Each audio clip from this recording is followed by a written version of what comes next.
Rabindranath Tagore, awarded the Nobel Prize in Literature in 1913 because of his profoundly sensitive, fresh and beautiful verse, by which, with consummate skill, he has made his poetic thought, expressed in his own English words, a part of the literature of the West. Rabindranath Tagore's short story The Victory is a story of love and loss. Let's look at the story. The Victory. She was the Princess Ajita, and the court poet of King Narayan had never seen her. On the day he recited a new poem to the king, he would raise his voice just to that pitch which could be heard by unseen hearers in the screened balcony high above the hall. He sent up his song towards the star land out of his reach, where, circled with light, the planet who ruled his destiny shone unknown and out of ken.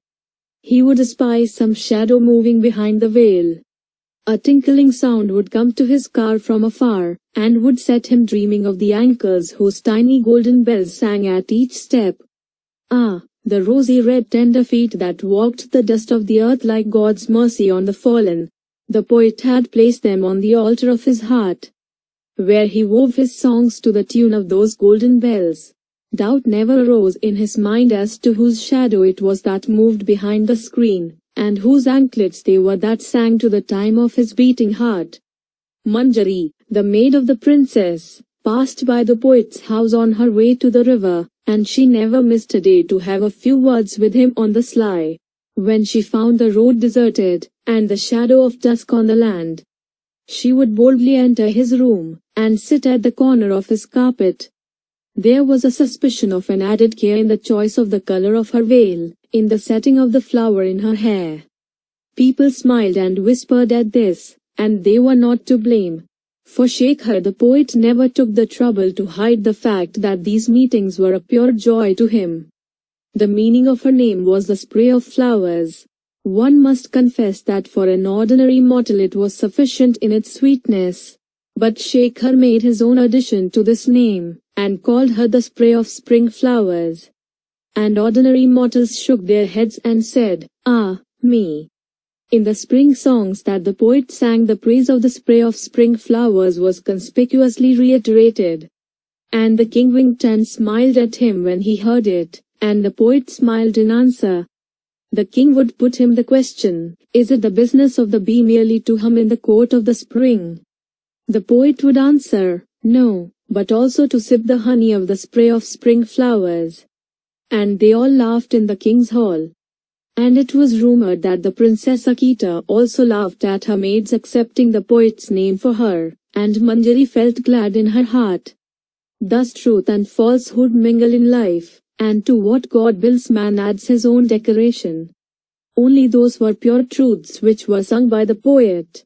The theme was Krishna, the lover God, and Radha, the beloved, the eternal man and the eternal woman, the sorrow that comes from the beginning of time, and the joy without end. The truth of these songs was tested in his inmost heart by everybody from the beggar to the king himself. The poet's songs were on the lips of all. At the merest glimmer of the moon and the faintest whisper of the summer breeze, his songs would break forth in the land from windows and courtyards, from sailing boats, from shadows of the wayside trees, in numberless voices. Thus passed the days happily. The poet recited, the king listened, the hearers applauded. Manjari passed and repassed by the poet's room on her way to the river. The shadow flitted behind the screened balcony, and the tiny golden bells tinkled from afar. Just then set forth from his home in the south a poet on his path of conquest. He came to King Narayan, in the kingdom of Amarpur. He stood before the throne, and uttered a verse in praise of the king. He had challenged all the court poets on his way, and his career of victory had been unbroken. The king received him with honor, and said, "Poet, I offer you welcome." Pundarik, the poet, proudly replied, "Sire, I ask for war." Shekhar, the court poet of the king, did not know how the battle of the muse was to be waged. He had no sleep at night. The mighty figure of the famous Pundarik, his sharp nose curved like a scimitar, and his proud head tilted on one side, haunted the poet's vision in the dark. With a trembling heart, Shekhar entered the arena in the morning. The theatre was filled with the crowd. The poet greeted his rival with a smile and a bow. Pundarik returned it with a slight toss of his head, and turned his face towards his circle of adoring followers with a meaning smile. Shekhar cast his glance towards the screened balcony high above, and saluted his lady in his mind, saying, "If I am the winner at the combat today, my lady, thy victorious name shall be glorified." The trumpet sounded. The great crowd stood up, shouting victory to the king. The king, dressed in an ample robe of white, slowly came into the hall like a floating cloud of autumn, and sat on his throne. Pundarik stood up, and the vast hall became still, with his head raised high and chest expanded. He began in his thundering voice to recite the praise of King Narayan. His words burst upon the walls of the hall like breakers of the sea, and seemed to rattle against the ribs of the listening crowd. The skill with which he gave varied meanings to the name Narayan, and wove each letter of it through the web of his verses in all manner of combinations, took away the breath of his amazed hearers. For some minutes after he took his seat, his voice continued to vibrate among the numberless pillars of the king's court and in thousands of speechless hearts. The learned professors who had come from distant lands raised their right hands, and cried, "Bravo!" The king threw a glance on Shekhar's face, and Shekhar in answer raised for a moment his eyes full of pain towards his master, and then stood up like a stricken deer at bay.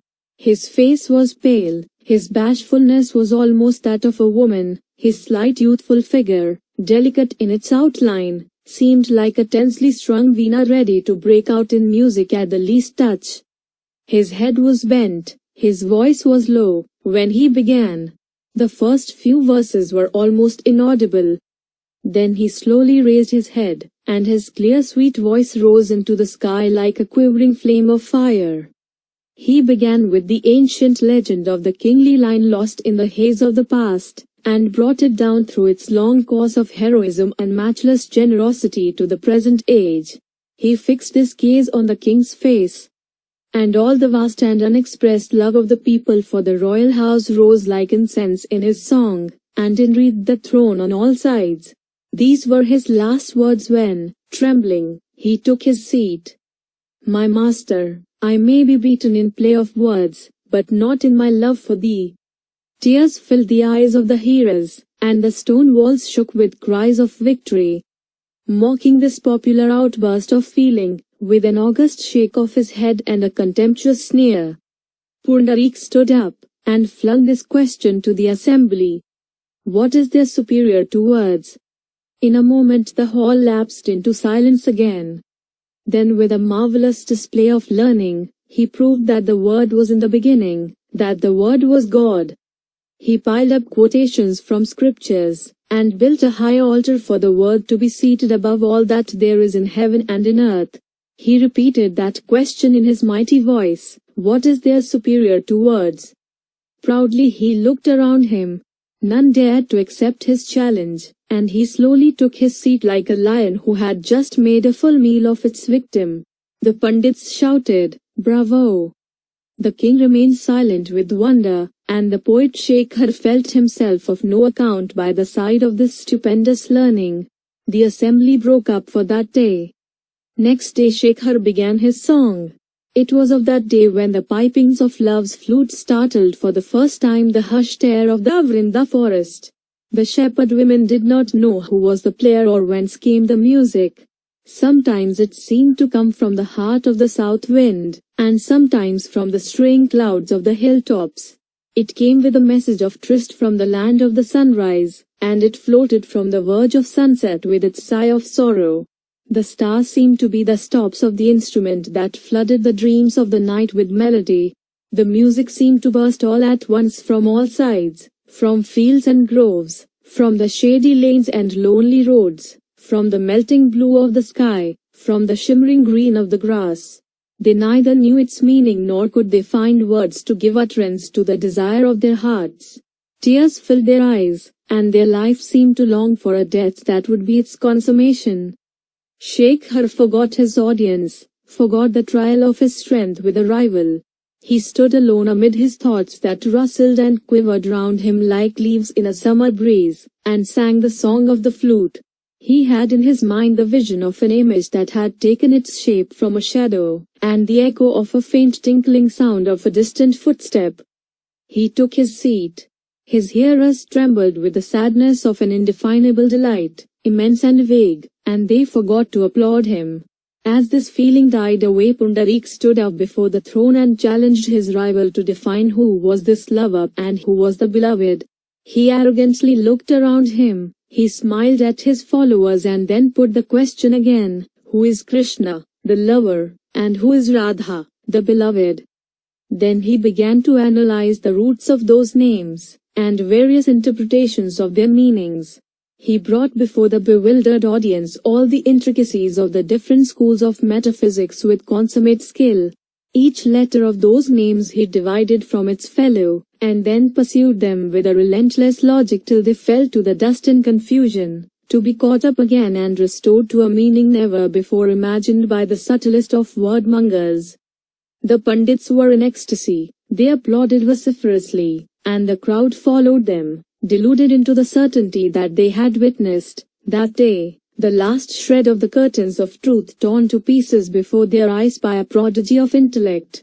The performance of his tremendous feat so delighted them that they forgot to ask themselves if there was any truth behind it after all. The king's mind was overwhelmed with wonder. The atmosphere was completely cleared of all illusion of music, and the vision of the world around seemed to be changed from its freshness of tender green to the solidity of a high road leveled and made hard with crushed stones. To the people assembled their own poet appeared a mere boy in comparison with this giant, who walked with such grace, knocking down difficulties at each step in the world of words and thoughts. It became evident to them for the first time that the poems Shekhar wrote were absurdly simple, and it must be a mere accident that they did not write them themselves. They were neither new, nor difficult, nor instructive, nor necessary. The king tried to goad his poet with keen glances, silently inciting him to make a final effort. But Shekhar took no notice, and remained fixed to his seat. The king in anger came down from his throne, took off his pearl chain and put it on Pundarik's head. Everybody in the hall cheered. From the upper balcony came a slight sound of the movements of rustling ropes and waist chains hung with golden bells. Shekhar rose from his seat and left the hall. It was a dark night of waning moon. The poet Shekhar took down his MSS from his shelves and heaped them on the floor. Some of them contained his earliest writings, which he had almost forgotten. He turned over the pages, reading passages here and there. They all seemed to him poor and trivial, mere words and childish rhymes. One by one he tore his books to fragments, and threw them into a vessel containing fire, and said, to thee, O my beauty, my fire! Thou hast been burning in my heart all these futile years. If my life were a piece of gold it would come out of its trial brighter, but it is a trodden turf of grass, and nothing remains of it but this handful of ashes. The night wore on. Shekhar opened wide his windows. He spread upon his bed the white flowers that he loved, the jasmines, tuberuses and chrysanthemums, and brought into his bedroom all the lamps he had in his house and lighted them. Then mixing with honey the juice of some poisonous root he drank it and lay down on his bed. Golden anklets tinkled in the passage outside the door, and a subtle perfume came into the room with the breeze. The poet, with his eyes shut, said, My lady, have you taken pity upon your servant at last and come to see him? The answer came in a sweet voice, My poet, I have come. Shekhar opened his eyes, and saw before his bed the figure of a woman. His sight was dim and blurred, and it seemed to him that the image made of a shadow that he had ever kept throned in the secret shrine of his heart had come into the outer world in his last moment to gaze upon his face. The woman said, I am the Princess Ajita. The poet with a great effort sat up on his bed. The princess whispered into his car, The king has not done you justice. It was you who won at the combat, my poet, and I have come to crown you with the crown of victory." She took the garland of flowers from her own neck, and put it on his hair, and the poet fell down upon his bed stricken by death. End of the story. Thank you.